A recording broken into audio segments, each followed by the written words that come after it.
Lucas capítulo 23, versículos 1 al 25, comentado por William MacDonald. Jesús ante Pilato, versículos del 1 al 7. Versículo 1 al 2 dice: Capítulo 23.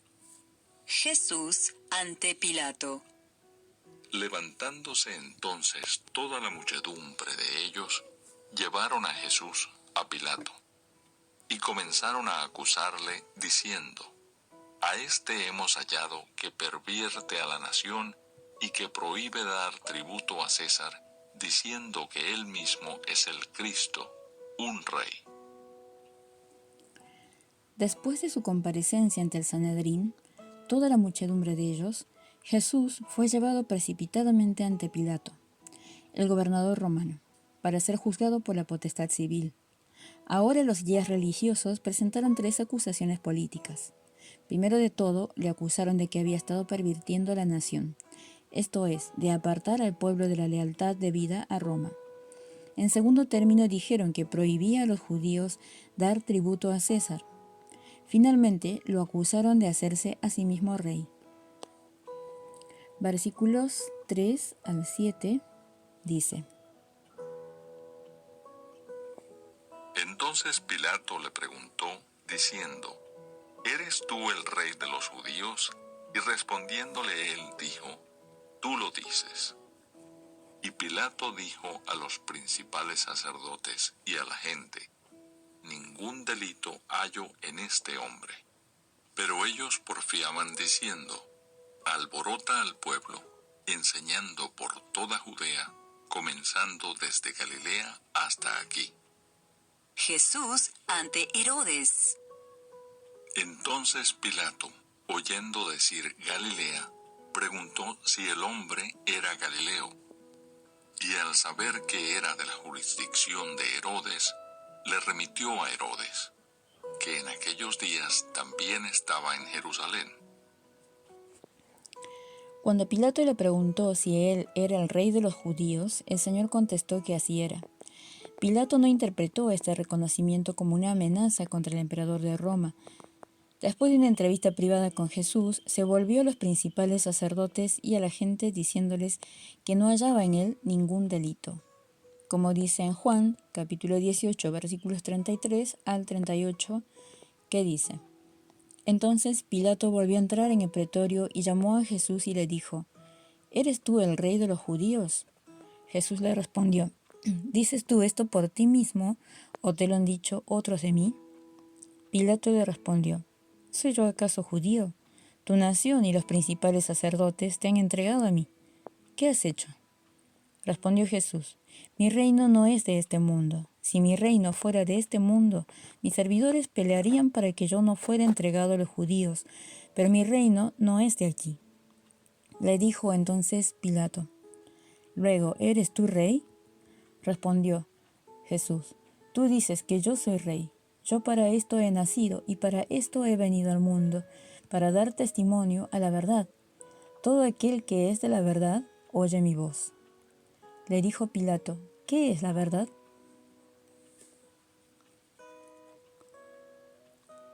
La muchedumbre se volvió más insistente, acusando a Jesús de incitar a la rebelión, comenzando desde la menospreciada Galilea y llegando hasta Jerusalén.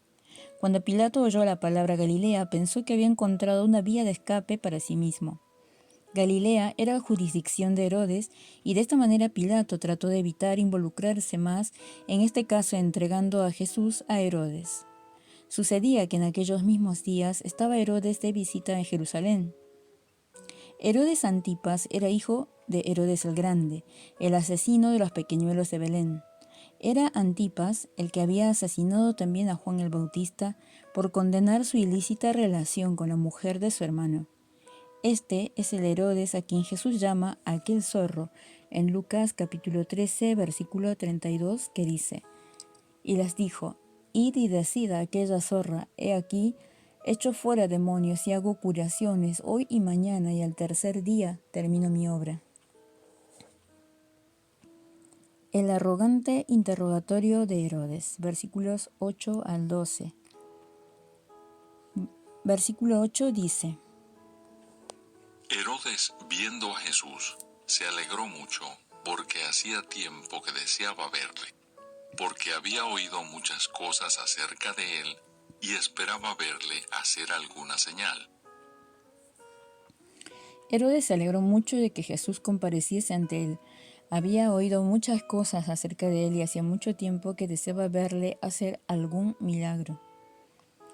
Versículos 9 al 11. Y le hacía muchas preguntas, pero él nada le respondió. Y estaban los principales sacerdotes y los escribas acusándole con gran vehemencia. Entonces Herodes con sus soldados le menospreció y escarneció, vistiéndole de una ropa espléndida, y volvió a enviarle a Pilato. Pero por muchas preguntas que le hacía Herodes al Salvador, éste no respondía. Los judíos se volvían más violentos en sus acusaciones, pero Jesús no abría la boca. Todo lo que Herodes pudo hacer, pensaba, era dejar que sus soldados maltratasen a Jesús y burlarse de él, vistiéndole de una ropa espléndida y volviendo a enviarle a Pilato. Versículo 12. Dice: Y se hicieron amigos Pilato y Herodes aquel día, porque antes estaban enemistados entre sí. Antes, Pilato y Herodes habían estado enemistados, pero ahora la enemistad se volvió en amistad.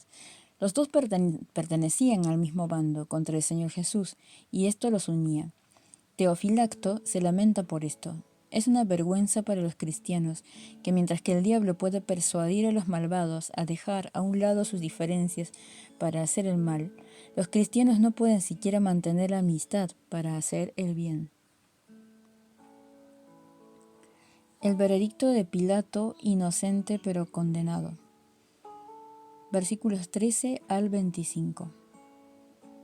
Versículos 13 al 17 dice: Jesús sentenciado a muerte.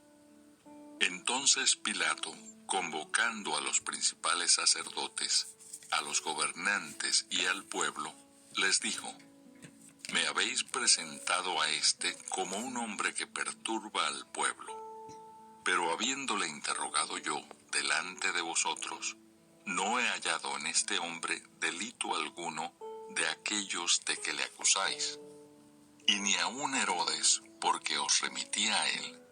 Y he aquí, nada digno de muerte ha hecho este hombre. Le soltaré, pues, después de castigarle. Y tenía necesidad de soltarles uno en cada fiesta.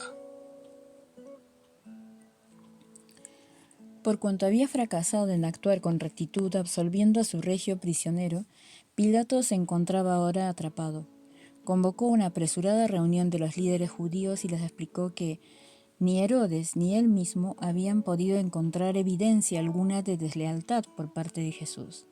Nada digno de muerte ha hecho él, de modo que propuso azotar al Señor y luego dejarlo marchar, como señala Stewart.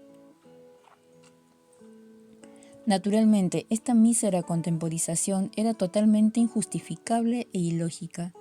Fue el débil intento de un alma impulsada por el miedo de hacer por una parte su deber para con Jesús y complacer a la vez a la muchedumbre, pero no consiguió ni lo uno ni lo otro, y no es sorprendente que los enfurecidos sacerdotes no aceptasen aquel veredicto a ningún precio. Versículos 18 al 23 dice: Mas toda la multitud dio voces a una, diciendo: Fuera con éste, y suéltanos a Barrabás. Este había sido echado en la cárcel por sedición en la ciudad y por un homicidio.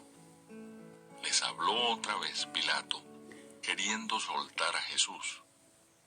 Pero ellos volvieron a dar voces, diciendo: Crucifícale, crucifícale.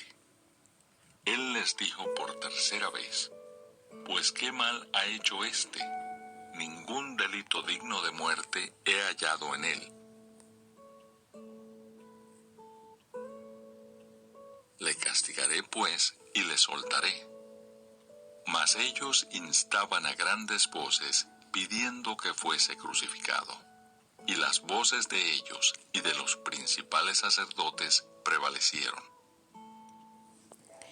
Los principales sacerdotes y los ancianos se encolerizaron, demandaban la muerte de Jesús y la liberación de Barrabás, un notorio criminal que había sido echado en la cárcel por sedición ocurrida en la ciudad y por un homicidio. Una vez más, Pilato intentó débilmente exonerar al Señor, pero las feroces exigencias de la muchedumbre, instigada por los sacerdotes, ahogaron sus intentos. No importaba lo que dijese él, ellos persistían e instaban a grandes voces, exigiendo la muerte del Hijo de Dios. Versículos 24 al 25 dice: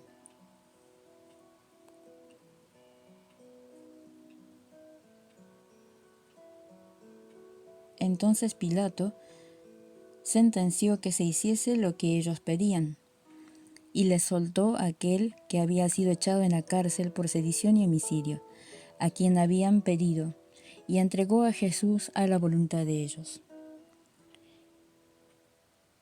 Y aunque ya había declarado inocente a Jesús, Pilato le condenó ahora a muerte para complacer a la multitud. Al mismo tiempo les soltó a Barrabás.